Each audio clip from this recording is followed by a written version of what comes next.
Welcome to the Beyond Denver podcast. This is episode 5, Beyond Quarantine with LadySpeech, and these are your hosts, Adam Brock and Ryan Fu. Hey, what's going on, y'all? I'm Hey, doing great. hey. How you doing, Adam? I'm hanging in there. Not much to complain about considering. I feel like I'm getting my quarantine routine down, and staying busy. Doing my best. What about you, Ryan?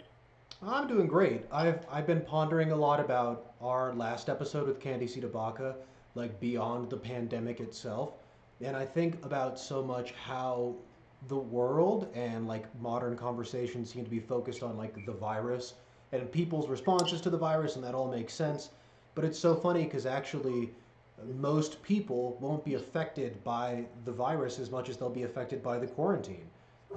And so I'm also finding like the sensitive places within me and being cautious about how to have the conversation around like what does it look like to be isolated and what can we learn from this and what does composting and growing through this, transmuting this weird situation, what does that look like, and how do we take care of ourselves? So I'm really excited for the conversation because it's been on my mind. So yeah. How could it not be? I think it's been all of our minds, and I hmm couldn't think of anybody else to give us some really great words of wisdom than the one and only Lady Speech. So Well, thank you. Thank you. It's an honor to be here, and I'm happy that I can, speak on some things and share some thoughts and some medicine and really just dive into this because it's what we need to dive into. It's unavoidable right now. it's real. Yeah. Maybe, Speech, if you want to start us off, I would love to hear just a little bit about what is your quarantine, Steve? Like, what is the life you've got going on right now? What is it, 4 weeks into this lockdown? Well, it's funny. I was talking today with a friend that I have avoided knowing how many days I've been quarantined. I've just been really focused on day by day, moment by moment. And today I accidentally figured it out. I got so mad at myself. Like, Jesus, no, I know. And I'm obsessed. So this is day 36 for me. Whoa. This is day 36 quarantining for me. It literally is just one day, one moment, one breath at a time. It is mostly been up, my experiences. But I've definitely it's been a lot. It's been a lot. I deal with mental health issues, and I knew going into this that I was going to be triggered in ways that I haven't been triggered in a long time. I wasn't some things I was aware of, and there are some things that I was watching out for that I actually am not having a problem with. But there are things that triggered me that came out of the blue. So I've been doing a lot of creating. I've been doing a lot of managing my mental health. I've been doing a lot of resting, a lot of ritual, a lot of ceremony, a lot of just a lot of being in my body. The practice of really being present and being in my body has been super important, making sure that I don't disassociate. I'm a survivor, so I knew that this situation was going to trigger childhood memories, and especially I had a lot of isolating. I had a lot of aspects of my childhood were very isolating, and so this triggers a lot of why I was isolated. So I've been taking it day by day. Also, I've been working. I'm a working witch. I'm a working healer. So even though like 90% of my income like walked away and disappeared in the beginning of this because of the quarantine, that didn't stop my work. Like I've assisted a lot of people in a lot of different capacities. A lot of people are hurting. A lot of people need help. So there's a lot of research I've been doing for people. A lot of holding space and standing in the gaps for people. Even being quarantined and in my house, like there's ways that I still work with people and I'm still there for people. So yeah, this quarantine has been a lot. And my philosophy literally is day by day, moment by moment, breath by breath, and that's it. So it varies. Like I'm trying to be very careful about stopping myself from getting in super capitalistic thinking. It's not always about productivity.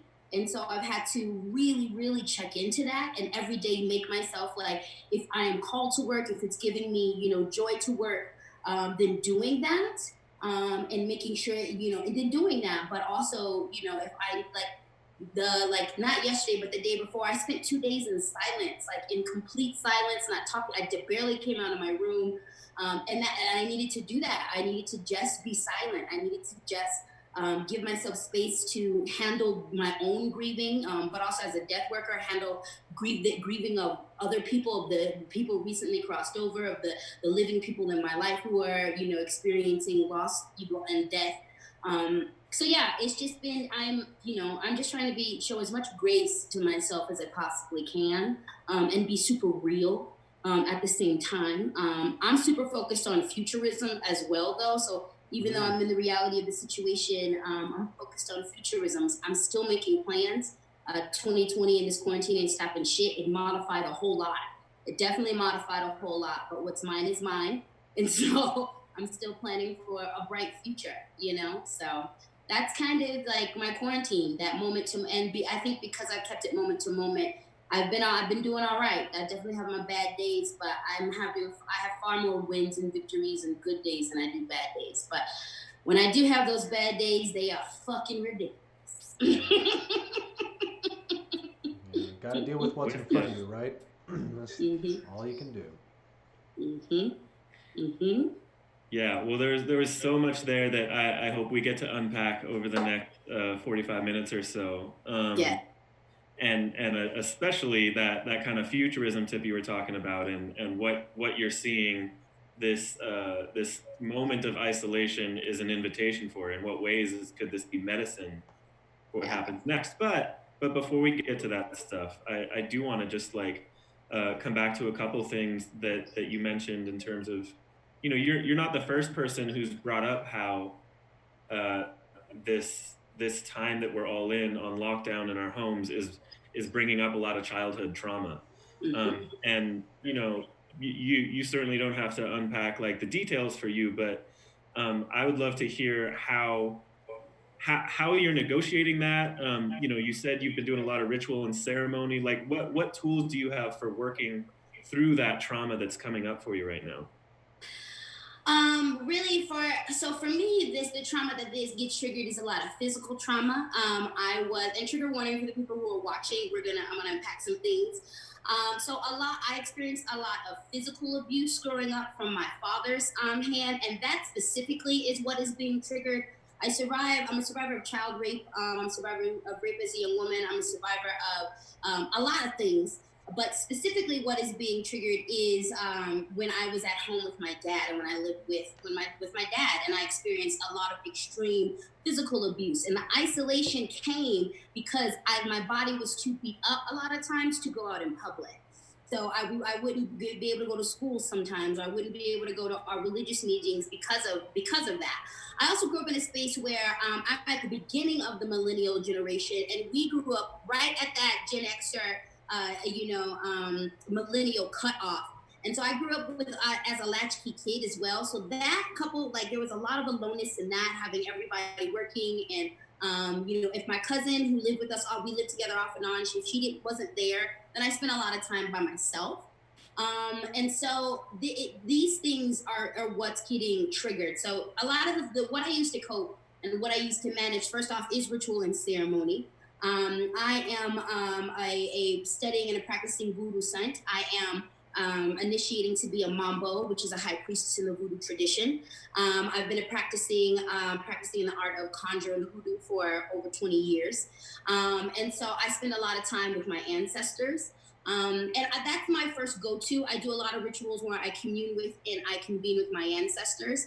First off, to help me through this, but also second off, I have ancestors in my veins that have lived through slavery. They've lived through epidemics. They've lived through pandemics. So really calling on them and really calling on their strength, calling on their ancestral knowledge that lives in my blood to help sustain me, to help give me strength, to help give me medicine, to help give me guidance. That in itself, that ritual, that ceremony, that communion with Creator, that communion with the Loa, the communion with my spiritual team brings me much spiritual comfort. It brings me much grounding.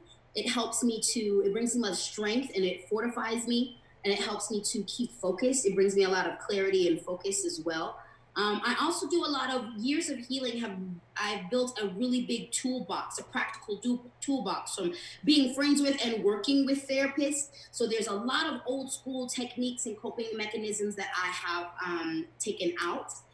One thing I don't do is run from anything. You know, whatever feelings that are coming up, whatever is whatever mental ill health illness that is or issue that is presenting itself, I just let it.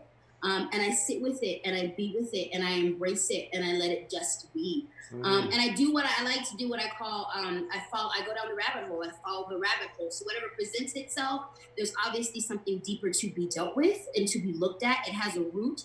And so I ask it, you know, show me your roots. And I go down whatever memories, I go down whatever experiences that entails. And getting to that root gives me a base of healing. Getting to the wound lets me know when I get to that bottom, I know where I need to go now. I know this is the bottom. We can work up from here. So confronting it, letting it just, you know, be. Getting, you know, making sure that I'm getting as much rest as possible. That's a privilege and a luxury. I am, and I recognize that. I don't have any children and I live with a roommate. And we have a really good, you know, relationship. There's no tension here. And so I recognize the privilege that I have in that. Like I have my own room, we have our own spaces. So, you know, not everybody can do that, but I do have that privilege and I take that and I to get as much rest as possible because this is mentally draining. It's, you know, emotionally draining, it's physically draining. So writing, relying on my creativity, from creating, you know, doing my own, creating my own poetry, prose, you know, creating with the video apps now as I'm a creator on the internet. So I pour a lot of my creativity. Sorry, something fell upstairs. I'm in an apartment building. They're wilding. You've been making a lot of TikTok videos, Speech? I think they doing something up there. So, but yeah, utilizing the creative arts, utilizing, you know, dancing, doing yoga, being in my body. I'm always talking about healing on the all four bodies: the emotional body, the physical body, the mental body, and the spiritual body. So each day, it is literally asking myself which one is taking the lead, which one is hurting the most, and then asking it what it needs, you know, and doing whatever I need to do to answer that and to honor that as much as I can. Sometimes the body's like, we need rest. Sometimes, you know, the spirit's like, we need more water, or we need to fast today.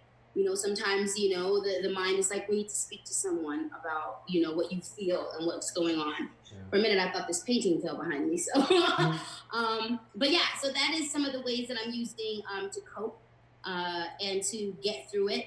And a lot of deep breaths, just literally when it starts to get crazy, when it starts to get overwhelming, just centering, just coming back to myself, like bringing it back to center and spending time just focusing on my breath, just focusing on the act of breathing in and out, affirming my life, affirming the fact that I'm here, that I have survived a lot of bullshit. So whatever is going on now, I'm able to survive this too. Yeah, it's so interesting because normally folks or maybe it's just that we're so busy, we don't normally notice all of these things, right? That like Yeah. our shoulders are hurting, or that we're feeling a little lonely, or that we need to talk to somebody, but there's no escaping any of that shit right now, right?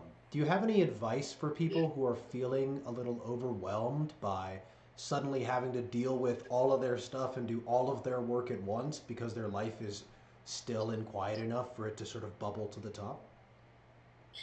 You know what? Literally just committing to taking it one breath, one moment at a time is going to be your first step. Getting to a space where we have to, grace is going to be your biggest ally. Show yourself grace, show yourself softness. This is an impossible situation that we are surviving.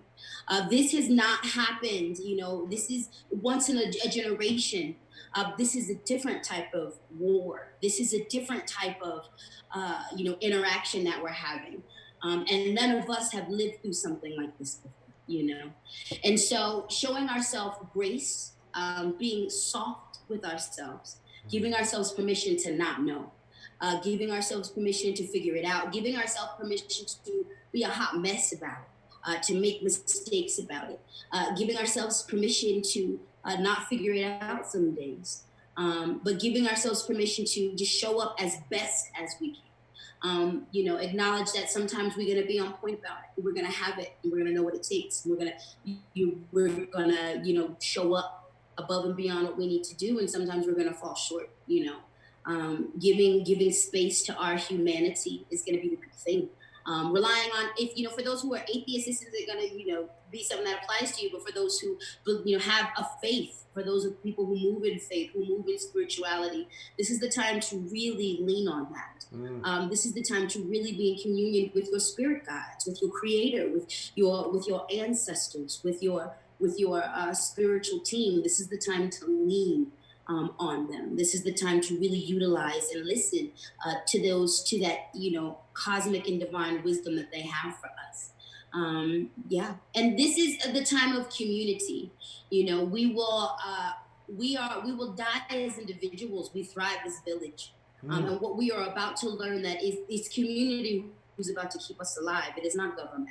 Before any governmental programs began rolling out, it was people buying each other groceries. It was us coming together to lift each other up, and that's what it's going to be.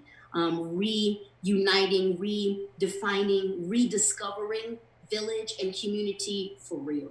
Rediscovering connection for real. Rediscovering touch for real. Absolutely. I just want to ask one more, Matt, and feel free to just say more if I'm interrupting, Adam. Just thinking a little bit about what it's going to be like afterwards, and I know I might be a little ahead of schedule moving into the beyond world, but so much of what you've mentioned already makes me think about, like, well, if we're going to be in this self-isolated stage of growth, like, where is it, what do you expect the world to look like afterwards? Do you think people are going to suddenly be afraid to, for instance, reconnect with touch and touch magic and to go to church and to do those kinds of things? I think there is going to be that after. What I know about pandemics is, and I am not the master historian, but from what I've studied, we are going to be a bit crazy. And I mean that for real. I mean, mental health issues are already being exacerbated. They're being sat on. There are some people, especially the poorer you go, the more marginalized you go, people are not able to afford their resources anymore. So there is going to be a lot of us who are mentally fucked off. And all of us will be, because this isn't a natural situation. So I do think, well, I do expect that. I do expect that it's going to affect us in a negative way. Even this is my love language. Touch and quality time is my love language, and that's literally driving me up the wall. Yeah. It is driving me up the wall that I cannot touch, that I cannot hug. Like, I have to do a lot of mental work around, like, being okay and doing mind tricks. But, like, no matter what mind tricks I do, my body recognizes this is a deficiency and a need that we have. And so I do think there's going to be an element, because of the way a lot of society, well, this society in particular works, is a lot of fear. I do think that is going to be convoluted and mixed in with the mental health issues. I do think there's going to be a pushback against wanting to touch, or like this fear around that, and the fear of humanity and fellow man. But I also think equally, if not more, there's going to be a resurgence towards each other. I think we are discovering how much we actually need each other. We are rediscovering how much we actually, like, this is needed, how much touch is needed, how much community, being in each other's energy fields is needed. And I think there's a lot of us who are going to run a lot deeper towards each other. It's interesting, like, we are seeing what I do favor is the shift in who we celebrate. There's not everybody, but a lot of people are really breaking into the fact that we have all this celebrity hero worship, and we're finally seeing that a lot of them ain't worth shit right now. Yeah. A lot of those people, and for the most part, a lot of us knew that, but this hero worshiping society, I think it's an opportunity for us to create a grand shift that we recognize the value in each other. Whereas before, people didn't value check workers, or we thought about sanitation jobs as, oh my God, you need to get an education so you're not a janitor. Get an education so you're not fast food. But who is saving your life right now? Right. All right. Whoever's making your Chipotle, you are thankful as fuck for them, aren't you? You grateful as hell for your gas station attendant, aren't you? You're grateful as hell for your maids, aren't you? Like my grandma was a maid. So that's an honorable position. That's an honorable position. So I hope that, and I hope that what's after this is a breaking. I hope that this is a breaking, and I hope it's a breaking of middle class minds. I hope it's a breaking of white minds. I hope it's a breaking for a lot of people. This system was not working for indigenous people, for black people, for the most marginalized people, for trans people, and it's not working. And now it's not even working for a lot of privileged white people, Yeah. a lot of privileged, even the richer people. This city is breaking for them as well. So I hope, I also hope there is a breaking and we can push through. This pandemic and this has shown us what can happen with the right force. Mother Nature forced quite a card. And I think that example for revolutionaries and people who want to fight back, that's an example. Like sometimes you don't go softly. She set everybody down in a very dramatic way. And there's a lot of aspects of our society we switched over for the good. Digital meetings should have been happening for people who have disabilities. There's a whole lot of shit that could have been, So I also hope at the same time this is, we learn to take an example from Mother Earth, and when shit ain't working, shut it down.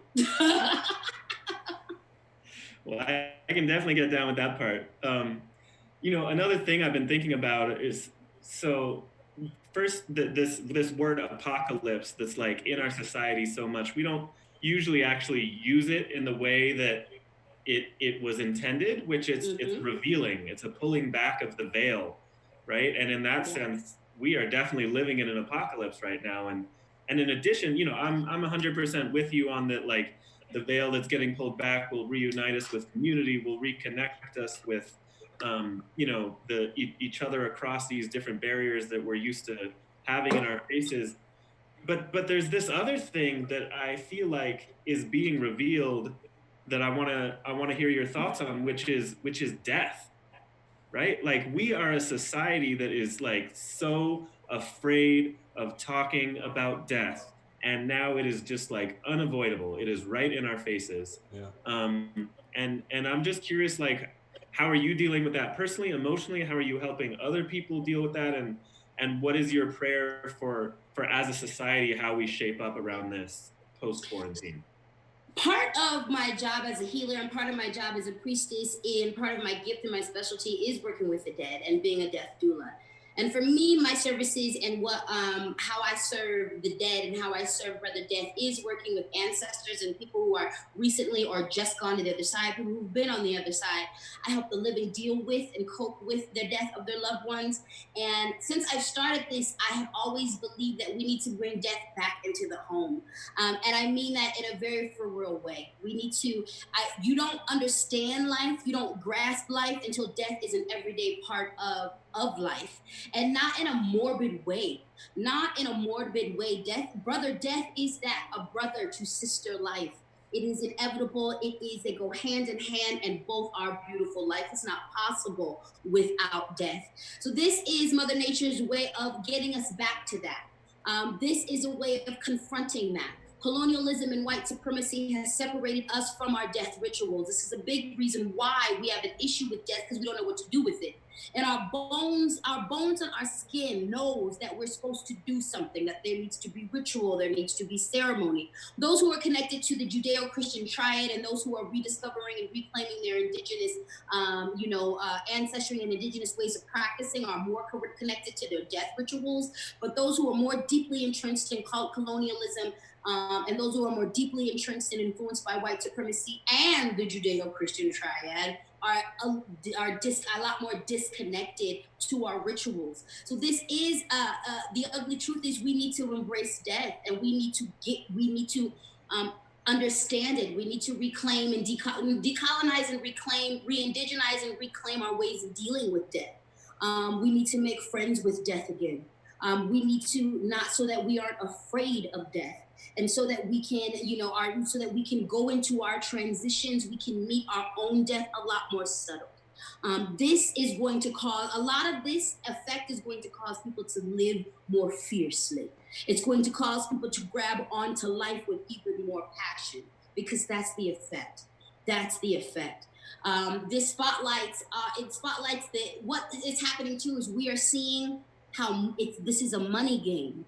There wouldn't be a lot of bodies. There wouldn't be a lot of this if we attended to the humanity of people. Then death would be attended to in a humane way. The way that we are dealing with it is strictly because of money. Yeah. You know. So in New York, I learned that you cannot operate a crematorium unless it's connected to a cemetery. All right. This is not the rule for other states. Okay. But this is strictly for money purposes. So no one else can get in the game. All right. Yeah. Before the pandemic, New York was shipping a lot of their bodies out to be cremated to other people because they couldn't handle it. All right. Also, this gives a monopoly, and you can jack up the prices on crematorium because there's no competition. There's only 5 dudes who are running this, so like there's no competition. Y'all can all work together. And now we're in a position where that's completely backfiring against them, which is leaving an even more gaping wound. You send your grandma to the hospital to get treated. You get a phone call told that she's dead, and you won't even get to see or deal with the body because she gets thrown in the refrigerator because they got to get that wound going again. This is fucked up. And like, so this is spotlighting what's wrong with every single aspect of from birth to death, how we treat humanity. Yeah, this is an opportunity to fix it. This is an opportunity to really reconcile and relearn our relationship with death. It is an opportunity to reclaim our indigenous roots and re-indigenize in this way. But this is also putting a spotlight on like the inhumanity of Western society. It's there's so many things that are great about it, but this is showing us every single aspect of it that's wrong. Yeah. Yeah, we're definitely pretty far removed from a connection with death at all, much less one that is sort of holistic or like, I don't know. I like the word indigenous for it, but I want to remind folks who are watching that that doesn't just refer to folks who are indigenous to the Americas, but that like all of our ancestors were at one point indigenous, which I know Speech is a big Yeah. proponent of, and Adam as well. So that like we all used to have to be connected to death because people die, and that's part of the process, whether that's Yeah. in birth, whether that's because a lot of our ancestors had to eat a lot of weird stuff that they like found in the forest, and somebody had to give it a shot and see whether or not it killed you. There was just naturally so much connection, but now we buy our death. I can't remember who said this, but I really love the imagery. We buy our death in little cutlets, in plastic wrapped cutlets, right? Like it's all perfectly sanitized and ready to go. Yeah. If we're going to reconnect to death, what do you think that looks like? And what practices do you have personally to be connected to death so that when it does come, maybe not for you, but for someone close to you or in your life, that you're prepared to deal with it, and it doesn't shock you, and you're ready for it? You're gonna well, this exercise that we are going in is that. I think the reason why I think a lot of people are not staying home, and a lot of people, and especially the protests we just saw, what is it in Michigan, where all the Yeah. crazies were like, we don't want to stay in, fuck the virus, all that. I think my feeling in my heart says that these attitudes exist because we're not close to death. Death isn't real. It's still a myth. Even though we Right. know that it exists, there is this mind game we play that it can't touch us. We are invisible. It is just a myth. Um, I took this seriously because I am a death worker and I know Brother Death is real. And when I started seeing the reports and the way and who this spread before was affecting even just regular people, I was concerned for the vulnerable populations and took myself in because I respect that. I've seen it. I've walked with it. I've been there when a soul has left a body. That shit is serious, y'all. It's nothing to play with. It's something to respect. I want the breath to stay in all of us for as long as it's supposed to stay in all of us. And because I respect and have a relationship with Brother Death, my relationship with life means, something different and it is enhanced. So one of the things that this pandemic is forcing us to do is deal with it. Just deal with it. Just look at it. Deal with it in the face. Be there. Confront our feelings with it. I think a big part of dealing with death is understanding the death that made your life possible. we all stand on the shoulders of a lot of dead people. And if they had not lived and if they had not died, we would not be here. So the fact that I am close to the relationship of with my ancestors and I stand on their shoulders and I'm connected to some of the beautiful death, the natural death that exists in my lineage, and more recent history, the unnatural death due to enslavement, due to white supremacy, due to colonialism.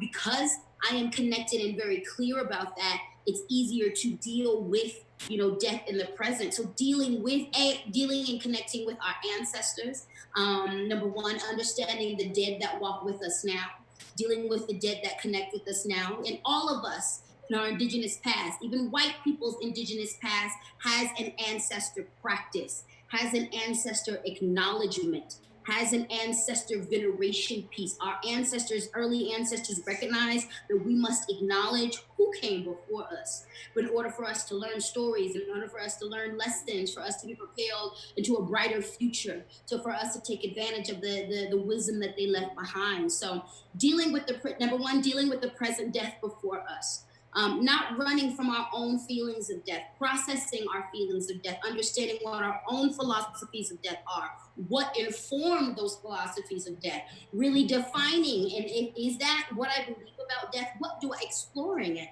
Understanding and embracing that it is an integral part of life. And there are many parts about it that we can come to understand, but it is a great mystery. And submitting to the fact that it is a great mystery that someday we will all participate in, embracing that, connecting to our ancestors, understanding the concept of you stand on the shoulders of thousands of people who lived, who fucked and died before you, and acknowledging that life cycle will help us to deal, and also dealing with the bodies. If we had a practice, if death wasn't a money game, we could be dealing with our dead bodies, and that's not going to happen for a lot of us. But as much as we can, it's an interesting cultures that deal with the dead bodies have a much more balanced view and a much more easy space with death. So like that's something that we live in a society that's not going to happen right now just because of laws and things like that. But like understanding, even if we understood some of those religious practices or those things that are in our blood and veins, we'd be able to walk into a smoother and better relationship with death, Yeah, and absolutely. confronting our own feelings around it. Yeah, it really resonates for me. I just want to re up this and then I'm going to pass it off to Adam. But it really resonates for me that the people who I feel like don't take a variety of things seriously, whether it's like lung cancer because they smoke all the Mm-hmm. time, or whether it's a pandemic, or whether it's hunger, or a variety of issues, I think it is deeply connected to what you said, which is just that death's not a part of their life. And if it's not if they're not, if they don't have any relationship to death, if they don't have ceremonies that honor death, if they don't have people that are close to them who were here and are no longer, then the realness of death just seems so different. I think even just gardening is something that Yeah. people are so disconnected from. Anyone who goes out there and is told like, "Oh, you got to go get rid of those weeds." If you start tearing things out of the ground, you realize like, "Holy shit, I'm suffocating these beautiful creatures to death." And even when you harvest them, there's death. If you had to kill your own chickens, there's death, right? Death would have been a part of our life all the time. And now Yeah. it's so far removed. And I just want to really quickly re-up that like I think you hit the nail on the head there. So many people who aren't taking this seriously, not saying that there isn't two sides to that coin, because I think you can also freak out and be way too scared. But Mm-hmm.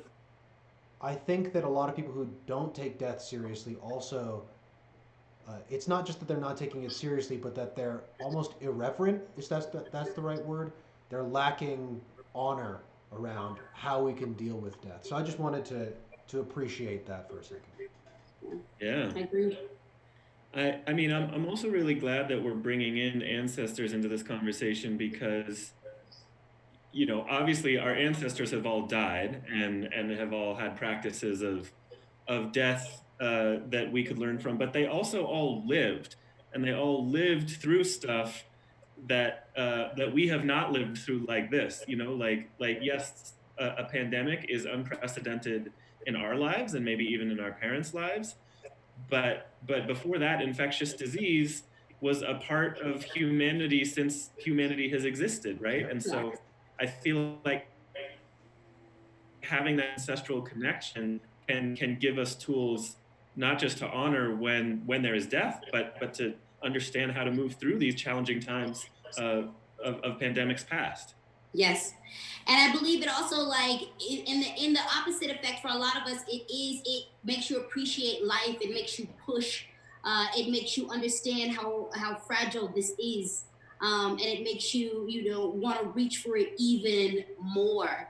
It makes you want to go for it even more. Like there is, the every day of this quarantine just makes me thirsty to create harder, to make love harder, to hug harder. Like my prayer every day is like, if I make it, everybody's getting it every fucking day. Whatever that means. Whatever that means. Yeah. I'm getting it. I'm just bringing it. I'm bringing it. Like, that's all we can do at this point. So, I do pray that. And you know what? I hope this capitalism and the break in capitalism, it was designed to keep us away from ourselves. It was designed to keep us from exploring ourselves, from healing ourselves, from really getting into our work. It literally, capitalism is designed to keep you too tired to fight back, to keep you too tired to heal, to keep you too tired to critically think. And so I'm hoping that part of this pushback, a lot of us realize that the way we were living is not life, and we learn to push back in a different way collectively, working to live, which is what 80% of us, 90% of us are in the position to do, isn't the way to go. And our lives mean so much more than just being someone's bitch and someone else's paycheck. And it is going to take a collective push. I don't want the individual push. I want all of us to push back, and it's just got to change. We have to, I hope the passion to live, that spark becomes so big, it can push, it makes us knock all this shit over. Or at least knock half of the table over. Can we start with at least half of the table? There we go. Can we knock half of this shit over? You just got to pull the Jesus. Pull the Jesus and flip the moneylenders table over. Exactly. Yeah. I'm ready to flip tables like Jesus. That was the homie. Y'all ready to flip these tables? That's my favorite Jesus moment. And not only did Jesus go to the temple and flip tables, he took a whip and beat their ass. Okay, he was violent. He was like, get out. Are there any other instances of Jesus being that violent? I think that was the most violent Jesus got. Good. That was appropriate. It makes me think It's my favorite story. I'm like, people be like, you need to be judged. I'm like, if Jesus beat a motherfucker up, you're definitely not gonna say nothing to me. You definitely not gonna say nothing to me. I think a lot about what you were saying. Just what it brings up for me is this, like I've had maybe like 3 or 4 close friends die, and I think about how beautiful your life is. For once the grieving comes, right, and you have to deal with the grief, and then post grieving, there's this realization that oh my God, life is short. I really have to live it up, and the flowers are prettier, and the food tastes better. And what do you think? Do you think that transition is happening? And I'm just curious on both of your takes, Adam and Speech. Are we still collectively grieving what's happening, or are we ready for this next stage where we are so excited for the vibrancy of life? I think it's stages in different people. Collectively, I think we're still grieving, and we're going to be doing a whole lot of grieving. I think, especially in Western society, I think that process is going to be elongated and stretched out a bit longer because we're so good at distraction. We have everything before us to distract us and run from it. But I do think that there is going to be a lot of people who realize, who get their taste buds back, who get their feeling back, who understand and who want more. Even a couple of my friends are like, man, who are not working, like, yeah, this financial strain sucks. I'm scrambling, but also this is the most sleep I've gotten in years. Yeah, I'm a little stressed, but is this what it feels like to have 8 hours? Like, there's a lot of like, movement that there is, that this pushback of being able to, taste more, see more, savor life more. And I do think that, like, especially the more that we are affected by death, the more a lot of us are going to be pushed into breathing deeper, fighting harder, living better, living more passionately. So I don't think we're there yet. And I think that for a lot of us, that process is going to take a little longer, just because America is so good at being able to distract ourselves with BS. Yeah. But at the same time, I think that there's a lot of us who already are moving towards this, like, this deeper hunger that's going to power us. What about you, Adam? Yeah, I mean, I feel like, everybody and their mom is coming out with all these essays about like how coronavirus is like this opportunity to like rethink what we're doing, and I'm all about it. I believe it. It's almost become cliche though, like all these think pieces you see, and I read them, and I nod along, and I'm like, yeah, but who's actually doing that?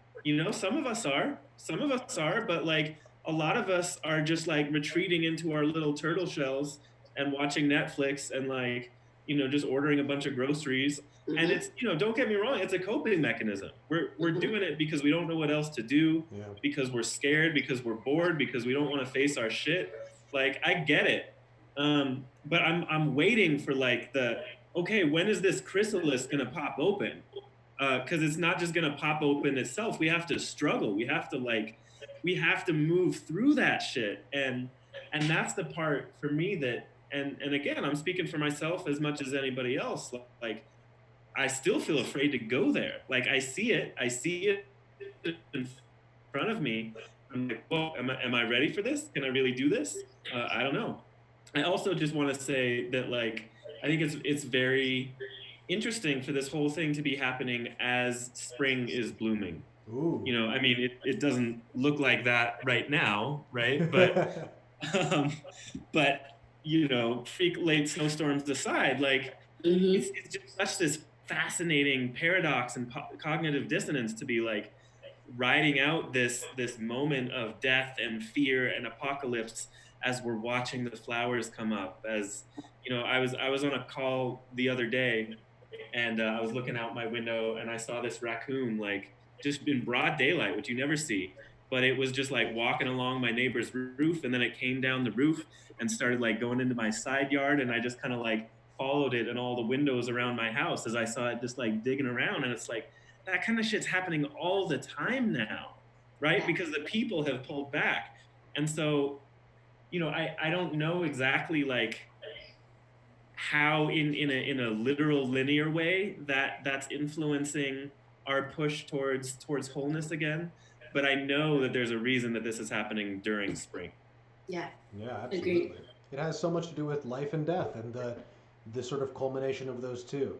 I love Denver because it can be, it's what we call fool's spring right now, right? It's Mm-hmm. it's winter, but it's spring. And Mm-hmm. it's a reminder too that like so much of life and death is just all of it is so deeply intertwined. You can't just pull them apart from each other. But there's so many Yeah. things that are being sort of proven. I think Speech said a little bit of this earlier, but we were told so many things couldn't happen. We were told we could never have universal basic income. Well, that was obviously a lie, right? That didn't take very long to get accomplished. We were told that it would be impossible for us to do certain kinds of work from home or all kinds of work from home. That clearly changed. We were told that essential workers weren't essential. They clearly are. What, and if it's okay if I ask us, what do you hope or what do you see in the future beyond quarantine? What else do you think is going to be revealed to us? Like, oh, wait, hold on. That was all totally possible, and now we know that's the case. So maybe it's less that we're breaking out of a chrysalis and more that we're being given visions of the butterfly. I hope that makes Mm-hmm. sense as a metaphor. So what other things do you guys hope we're going to get examples of?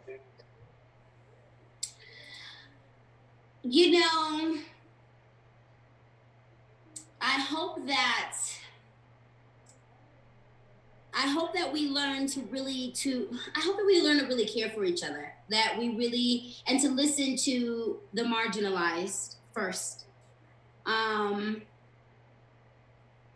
I hope that we learn that you have to take power.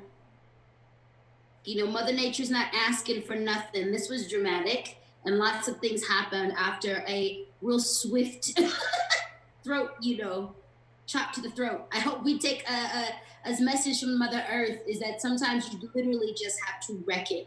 You have to take a wrecking ball to it. You have to acknowledge the glass house and throw everything at it and break it. This is what revealed it. We got backed into a corner, and when backed into a corner, things shifted. And I hope when the dust settled and dust settles, and we see how on the bottom we are politically, and how I hope we just break it. I hope this dispel. I hope that from the fact that I hope we learn to trust the fact that we can lean on each other. I hope we learn that it is us, not them. I hope that it's we hope it's us, not them. That no man is going to save us, no person is going to save us, but we together are going to save us. And I hope we take that and run.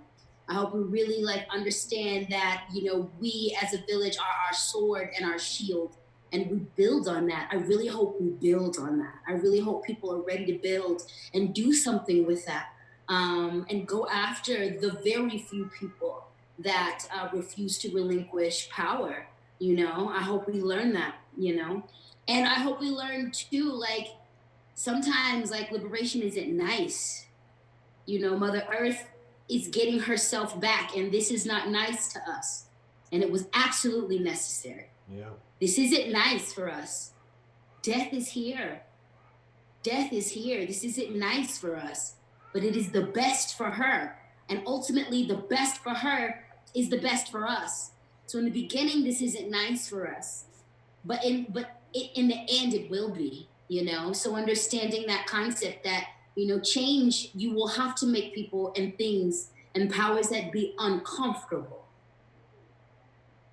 But if it will bring the right outcome, then that's what we must do.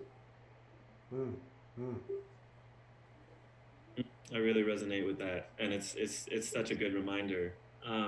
And I hope that discomfort, as you mentioned, is not born disproportionately by the already marginalized, by the already privileged, right? I hope that I'm waiting, and maybe this is it, maybe it's something in years to come, but I'm waiting for the crisis that disproportionately impacts the people with power. We need that. But until then, something I want to ask you, Speech, is do you have a specific vision, a specific idea maybe that's been hatching for you these past few weeks of something you want to do in your community with your homies once quarantine winds down? I definitely want to hug. I feel like really being intentional about touching each other, about being in each other's presence, and valuing our flesh. I I really want to, with my personal community. I want to hug everyone. I want to kiss. I want to be naked with people in sexual and non-sexual ways. Just can you just put your body on mine? Just put it there. We don't have it's not sexual, just put it there.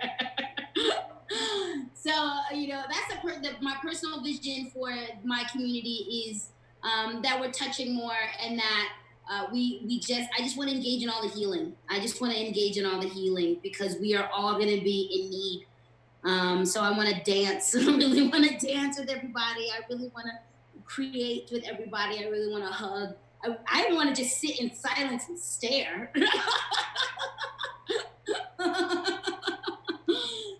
So those are those immediate physical things, ritual healing, eating, breaking bread. I really just want to do a lot of simple stuff and cherish each other's presence again.